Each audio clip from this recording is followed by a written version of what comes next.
Shin Megami Tensei is a very popular franchise that has been in the forefront of the JRPG scene for many years. The series started its roots in 1987 with the release of Digital Devil's story, Megami Tensei. Over the years, the series has grown tremendously, spawning many mainline game releases and multiple spin-off series. One of the most beloved games from the SMT series released on the PlayStation 2 in February 2003. Named Shin Megami Tensei 3 Nocturne, SMT3 went on to win multiple Game of the Year awards and inspired an entire generation of JRPGs. Now, in 2021, Nocturne is getting an HD remaster, introducing an entire new generation of fans to the series. But does the game still hold up 18 years later? As a newcomer myself to the Megami Tensei franchise, I thought this might be a great time to look at the game from the eyes of someone that hasn't played many games in the series. Of course, I played many Persona games, but mainline SMT is a different beast in general. Is Nocturne a good entry point into the franchise, or is its mechanics too aged for today's standards? Should Persona fans pick up this game? Let's find out. This is a review for the Nintendo Switch version of the game. I'd like to thank ATLUS for the review code and for this magnificent opportunity to talk about this legendary franchise. Now, with that out of the way, I hope you guys enjoy the review.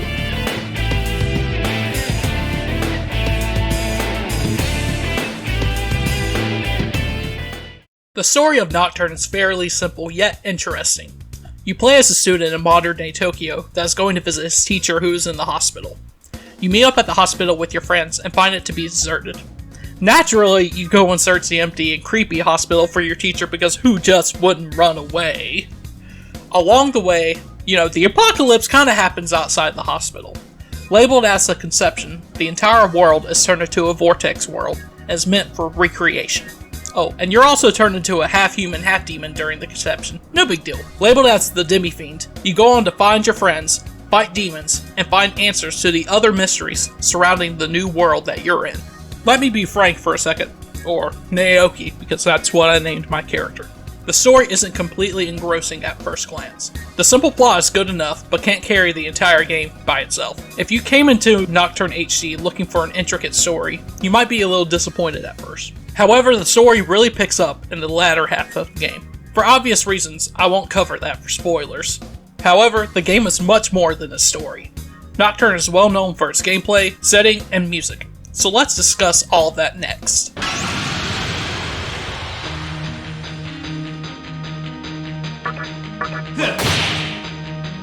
Nocturne is a 3D dungeon crawling JRPG. As the protagonist, you navigate through the Vortex world, talking to various characters that help guide you on your journey. While navigating the world map, you go to key locations to progress the story and fight demons. However, where the gameplay truly shines is during combat.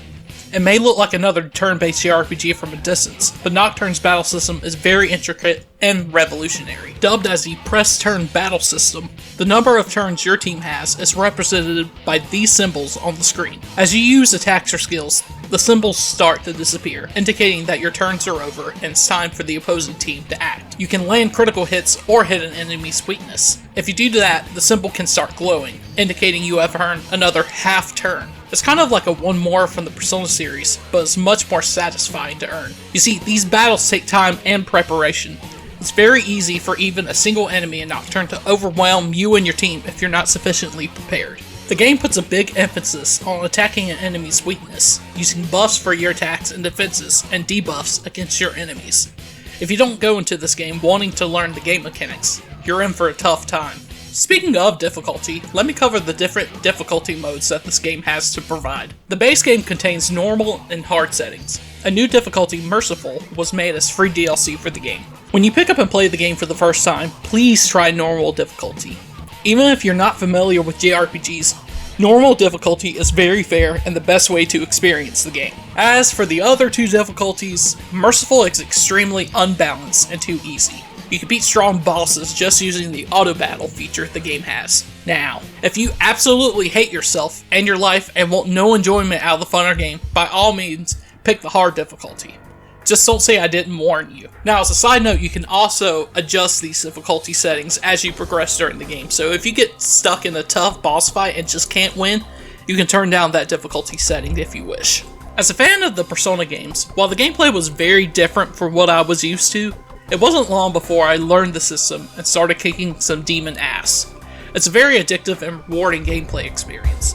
You just have to be prepared and use trial and error during battles. While you can analyze an enemy's stats such as strengths and weaknesses during battle, it also costs MP to use the skill, unlike in Persona where analyzing an enemy is free. While not a mind-blowing change, it's definitely something to note as a new fan. Now of course you level up your main character during the game and learn new skills and acquire better stats. There is a certain system in this game called Magatama for leveling up your character. Each Magatama is unique, and when equipped to your character, can grant you new skills and stat boosts. For example, you can equip a physical Magatama to your character if you wish to work on developing non-magical attacks. There's also different Magatama that allow you to learn fire skills, electric skills, and even light and darkness. As I stated, each Magatama is unique and has their own set of strengths and weaknesses, so choose your skills wisely. Throughout the game, you will come across various demons that you can recruit to your team. Recruiting new demons is very essential to your success in the game. You can't expect to keep the same demons during the entirety of the game since they level up much slower than your protagonist. Recruiting new demons equals access to new skills they can use and access to fuse even more powerful demons at the Cathedral of Shadows, very similar to the Velvet Room in Persona. Recruiting demons can be very time consuming and tricky. Sometimes you engage in conversations with demons to join your team. Then they'll ask for various items and money to give them to consider joining you. At the end, they might just disappear, and you're out of some money and items. However, when you do recruit a new demon, it can be very satisfying and rewarding. While I absolutely love the gameplay in Nocturne, and while I do like its battle system much more than any JRPG I've ever played, there are a few problems to the system that pertain mostly to the remastered version of the game that I'm currently reviewing. I saw many frame rate drops while exploring the various dungeons in the game. Just turning a corner can cause the game to stutter a bit. While this can be overlooked, it's honestly disheartening to see. The game especially struggles during the Amala Network section of the game. However, what cannot be overlooked is this.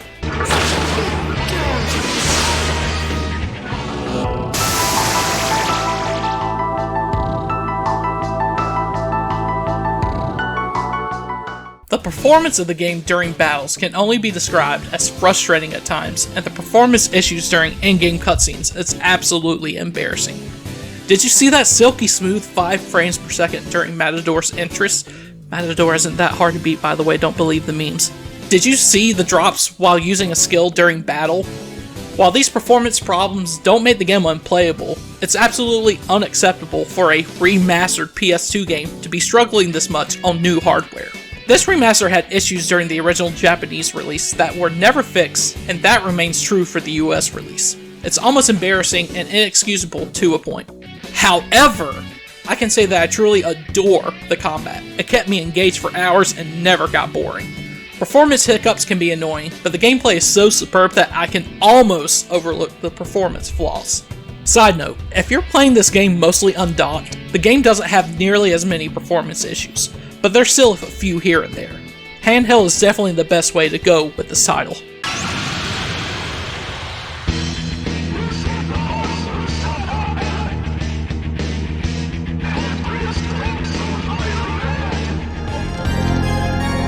And there we have our demi-fiend. First order of business, let's see what he's really made of. So let me get this out of the way first. The soundtrack to this game is fantastic. It fits the dark atmosphere of the game to a T and always gets me pumped up for a battle. Composer Shoji Meguro hit it out of the park again with many memorable tracks. The battle music is superb and gets stuck in my head. There is a big problem with the soundtrack for the remaster though.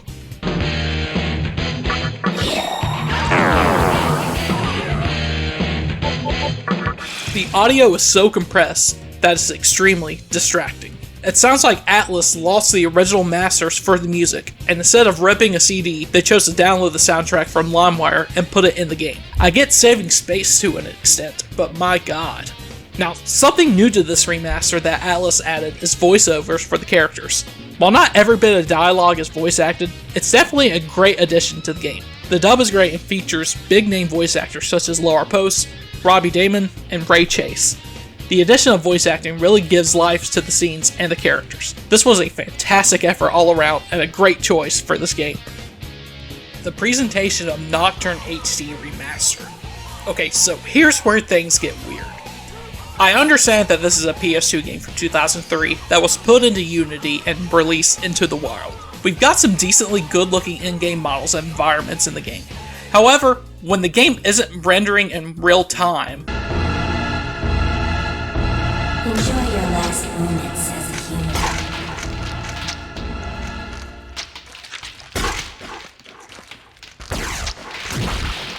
yeah, the game likes to go from a full screen 16:9 aspect ratio in-game to a 4:3 aspect ratio during pre-rendered cutscenes.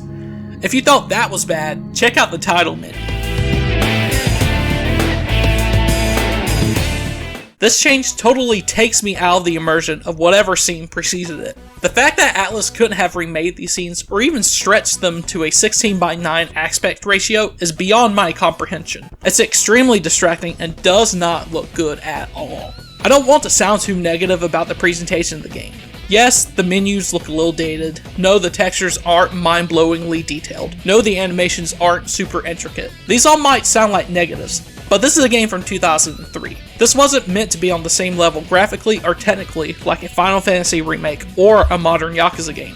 However, the way the game presents its dark and barren atmosphere is excellent. You're made to feel like you're alone in this new Vortex world. Now, if this would have been a ground-up remake, then we might have had some issues. But the game has a certain, albeit dark, charm to it. It takes me back to a point in life as a kid where I was playing PS2 games and didn't care about ray tracing, drop frames, or great graphics. All in all, the presentation gets a very good score from me. I'm a big fan of keeping the integrity of the original game intact, and ATLUS have done an excellent job of doing that here, except for the 16:9 to 4:3 aspect ratio.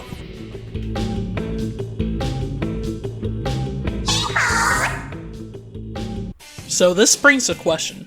Is SMT3 Nocturne HD Remaster worth your money? As a newcomer to the SMT series, 1000% yes. The game is fun. It makes you think strategically in a way that most other JRPGs haven't made me do before. The reason this game is getting a remastered release in 2021 is because of the legendary mark it left on the industry. The gameplay, atmosphere, music, and story all mix into a symphony of darkness that is actually blissful. While certainly not perfect, SMT3 Nocturne HD Remaster is a game that all Persona, or JRPG fans in general, should try. I can't wait to see how the success of the game in Japan affects the future of the Shin Megami Tensei series. Maybe we'll get more HD remasters of old ATLUS games in the future. The future is bright in the Shin Megami Tensei series, and with SMT5 right around the corner, there's never been a better time to get into the series. And that about does it for my review. Thank you guys so much for listening to this. I worked very hard on it, and thank you again, ATLUS, for the review code. I hope to do more reviews like this in the future. Leave a like and a comment below, guys. Are you getting Nocturne HD Remaster? If you've already played it, what are your thoughts? What are your expectations as a newcomer? I want to hear it all from you. Nocturne HD Remaster is definitely a game for newcomers to get their money's worth for. It's a great way to expose yourself to the SMT series, and it's a great JRPG in general. Buy this game if you can. I can't recommend it enough. Again, thank you guys for joining, and I'll see you guys later. King out.